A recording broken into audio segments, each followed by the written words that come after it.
कहानी की शुरुआत सनी नाम के एक आर्टिस्ट को दिखाते हुए होती है जो किसी भी तरह की मशहूर पेंटिंग की हूबहू कॉपी बना सकता था। सनी के नानू का एक न्यूज़पेपर था क्रांति, जो इतना अच्छा तो नहीं चलता था, पर सनी और उसका दोस्त फिरोज बचपन से ही यहाँ काम किया करते थे और दोनों खाली जेब लेकर सारी चीजों को पैसे से तोलते थे। उनके पास इतने पैसों की कमी थी कि सनी अपनी गर्लफ्रेंड के साथ एक क्लब तक में नहीं जा सकता था। क्रांति न्यूज़पेपर भी अब उधार के बोझ के तले दब रहा था। उनके पास उधार चुकाने के लिए सिर्फ 1 महीने का समय था, पर उधार इतना था कि अगर पूरी जिंदगी भी किसी काम में लगाएं, ये उधार तो नहीं चुकने वाला था। कई पैसे कमाने के जरियों को सोचने के बाद सनी को एक आइडिया आता है कि पैसे कमाए ही क्यों, सीधा पैसे ही छाप डालते हैं। सनी स्पेशलिस्ट था डिजाइन में और फिरोज स्पेशलिस्ट था प्रिंटिंग में, तो यहाँ से शुरू हुआ पैसा छापने का सफर। सनी नोट की कॉपी इतनी बारीकी से करता है जितनी तो कोई हाईटेक मशीन भी ना कर पाए, और फिरोज अपनी टूटी फूटी प्रिंटिंग मशीन से जुगाड़ लगाकर कर देता है नोट तैयार। पर जब करने जाते हैं दोनों इसका फर्स्ट टेस्ट, नोट की सच्चाई आ जाती है दुकानदार के सामने और हार आ जाती है सनी और फिरोज के हाथ में। सीन यहाँ से शिफ्ट होकर पहुंचता है पड़ोसी देश नेपाल में, जहां इंडियन पुलिस, जिसे माइकल नाम का एक ऑफिसर लीड कर रहा था, नेपाल पुलिस के साथ मिलकर मंसूर नाम के एक आदमी को, जो कि नकली नोटों का बिजनेस चला रहा था, उसे गिरफ्तार कर लेते हैं। पर वहां से निकलते वक्त मंसूर के आदमी पुलिस की टीम पर हमला कर देते हैं, जिसकी वजह से मंसूर वहां से भागने में कामयाब हो जाता है। दूसरी तरफ हम देखते हैं कि सनी को अपने नोट की कमी के बारे में पता लग जाता है, जो कि कोई डिजाइन की कमी नहीं है बल्कि नोट में यूज होने वाले पेपर की कमी है। सनी और फिरोज हर टाइप का पेपर टेस्ट करके एक फाइनल पेपर तैयार कर लेते हैं, जिसमें फिर से नोट बनाकर वो लोग चेक करने के लिए दुकान में जाते हैं और ये नोट अब की बार चल जाता है। सीन शिफ्ट होकर एक गवर्नमेंट मीटिंग की तरफ जाता है, जहां मेगा नाम के एक आरबीआई ऑफिसर को दिखाया जाता है, जो कि नोट पकड़ने की एक नई टेक्नोलॉजी चिप CT600 के बारे में सबको बता रही थी, पर कोई भी उस पर इतना ध्यान नहीं देता, सिवाय पुलिस ऑफिसर माइकल के, जो कि वहां अपने लिए एक स्पेशल टीम मांगने आए थे, जो कि उसे इस नकली नोट के बिजनेस को खत्म करने में मदद करेगी। दूसरी तरफ हम देखते हैं फिरोज और सनी अपने नकली नोट लेकर एक डीलर के पास जाते हैं, जो उन्हें 2 करोड़ नोट बनाने का ऑर्डर देता है। वो लोग ये ऑर्डर ले तो लेते हैं, पर अब सवाल था कि इस ऑर्डर को पूरा कैसे करें, क्योंकि ना उनके पास कोई मशीन थी, ना मशीन खरीदने के लिए पैसा। वो दोनों वापस उसी इंसान के पास जाते हैं जिसका उन्हें उधार चुकाना था, और उससे ऊपर से और उधार मांगते हैं, पर अब की बार सारा उधार 2 महीने में चुकाने की बात के साथ उनको उधार मिल जाता है। सनी अपने चाचा यासिर को अपने साथ जोड़ लेता है और उनकी असली क्रांति न्यूज़पेपर की प्रेस छापती है नकली क्रांति यानी पैसा।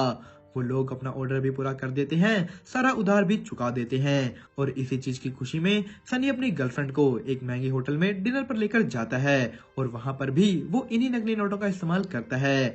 उसे इस बात का बिल्कुल भी नहीं पता था कि उस वक्त उसी सेम होटल में आरबीआई ऑफिसर मेगा भी आई हुई है, जिसके हाथ ये नोट लग जाता है और वो हाथ लगाते ही इसे पहचान लेती है। दूसरी तरफ हम देखते हैं कि पुलिस ऑफिसर माइकल को एक स्पेशल टीम बनाने की परमिशन मिल जाती है, जिसमें वो मेगा को भी इंक्लूड कर लेते हैं। सनी और फिरोज को इधर एक बहुत बड़ा ऑर्डर मिलता है, पर इसे पूरा करने के लिए उन्हें वो स्पेशल पेपर चाहिए था, जिसके लिए वो एक बूढ़े आदमी के नाम पर कंपनी बनाते हैं और पेपर कंपनी से पेपर एक्सपोर्ट करवाते हैं। मेगा ने टीम ज्वाइन तो कर ली थी, पर वहां उसे कोई काम नहीं दिख रहा था। होटल से पकड़े नोट को बनाने के पीछे उसे प्रिंटिंग प्रेस की मशीनों पर शक था, पर जब वो माइकल को प्रिंटिंग प्रेस की तलाशी लेने को कहती है तो वो साफ साफ मना कर देता है, क्योंकि उनका फोकस अभी मंसूर को पकड़ने पर था। मेगा माइकल के ऑर्डर को नहीं मानती और चोरी से उसके ड्रॉर से उसका स्टंप लेकर खुद पुलिस को लेकर प्रिंटिंग प्रेस की तलाशी करने निकल पड़ती है और पहुंच जाती है क्रांति न्यूज़पेपर की प्रेस के पास, जहां अंदर सनी, फिरोज और यासिर चाचा नोट प्रिंट कर रहे थे।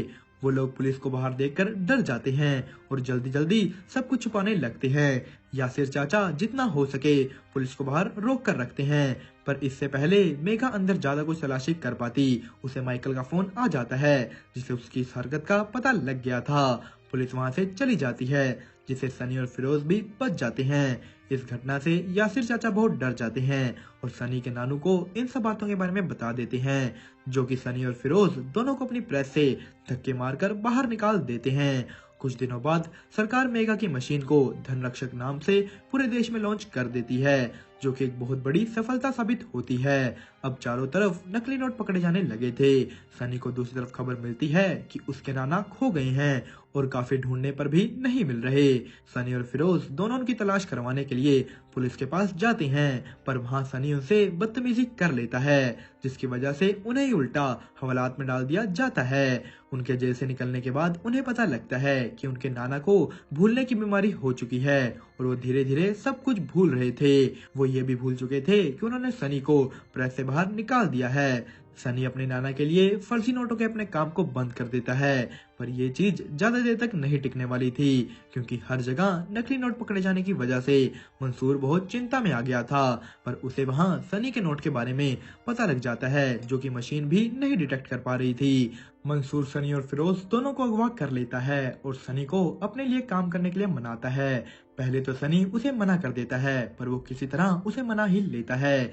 सनी मंसूर के लिए 2000 का नोट डिजाइन करता है, जिसके बदले वो उसके नाना का इलाज करवाता है। पर इधर माइकल की टीम को मंसूर के राइट हैंड मैन बिलाल के बारे में पता लगता है, जो कि नए 2000 के नोटों को बांग्लादेश से इंडिया के अंदर पहुंचाने आया था। माइकल और उसकी टीम बांग्लादेश में उसे पकड़ लेते हैं, जिसका पता लगने के बाद सायरा नाम की एक औरत मंसूर के पास आती है और उसे पूछती है कि अब वो हाई कमांड को क्या जवाब देगा और कैसे इस लॉस को कवर करेगा।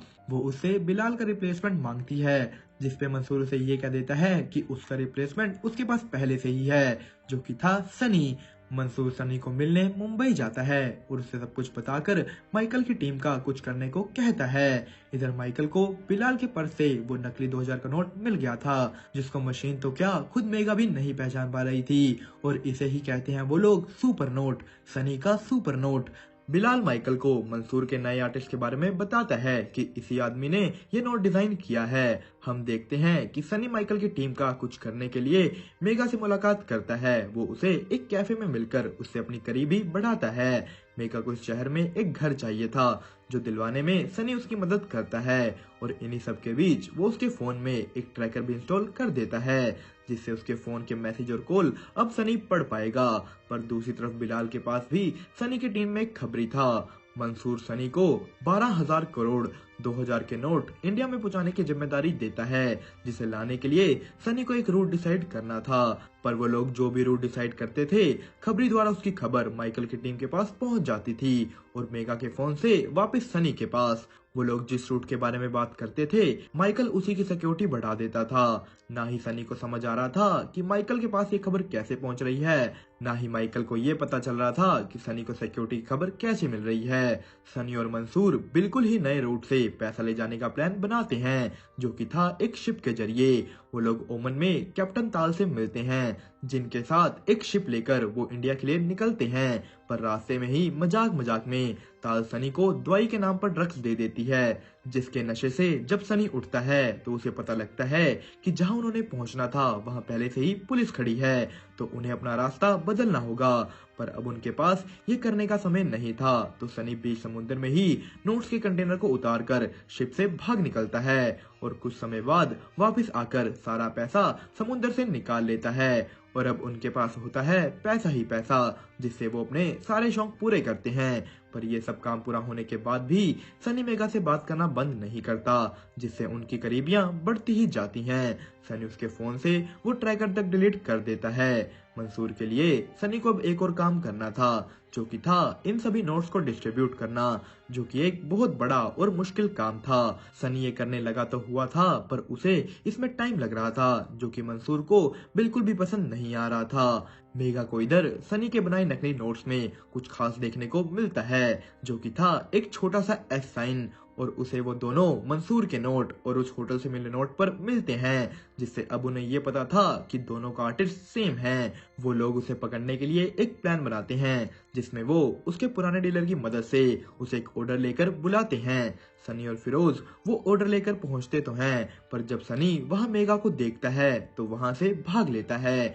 पर उसी बीच पुलिस ऑफिसर माइकल उनके चेहरे देख लेता है। पुलिस अब उनकी गाड़ी के पीछे लग गई थी, जिनसे पीछा छुड़वाने के लिए वो लोग 2000 के नोटों को बीच रोड पर ही गिरा देते हैं, जिससे वो तो बच जाते हैं, पर इन नोटों की खबर सारी तरफ फैल जाती है। मंसूर का नाम भी अब मीडिया में आ गया था, जिसकी वजह से उसे भी हाई कमांड से धमकियां मिलनी शुरू हो जाती हैं। मंसूर सनी और फिरोज को मारने का ऑर्डर दे देता है, जिसे पूरा करने के लिए मंसूर के आदमी उन दोनों को कुछ भी बिना बताए एक जगह पर लेकर जाते हैं और उनके सर पर बंदूक तान देते हैं। पर इससे पहले वो कुछ कर पाते, सनी के दोस्त वहां आकर उसे बचा लेते हैं। वहां से निकलने के बाद सनी को खबर मिलती है कि क्रांति न्यूज़पेपर की प्रेस में आग लगने के कारण उसके नाना की मौत हो गई है और इसी चीज का बदला लेने के लिए वो निकल पड़ता है उस जगह के लिए जहां सभी 2000 के नकली नोट स्टोर थे। वो एक एक कर सबको मार देता है और मंसूर को वीडियो कॉल कर उसके सामने ही उसके सभी नोटों को आग लगाकर खाक कर देता है। दोस्तों, इसी के साथ ये वीडियो तो यहीं पर खत्म होती है, पर ये कहानी नहीं। इस सीरीज का अगला सीजन आते ही हम आपके लिए लेकर आएंगे आगे की कहानी। पर तब तक के लिए बने रहें हमारे साथ। वीडियो पसंद आई हो तो वीडियो को लाइक करें और अगर अभी तक चैनल को सब्सक्राइब नहीं किया है तो देरी किस बात की है।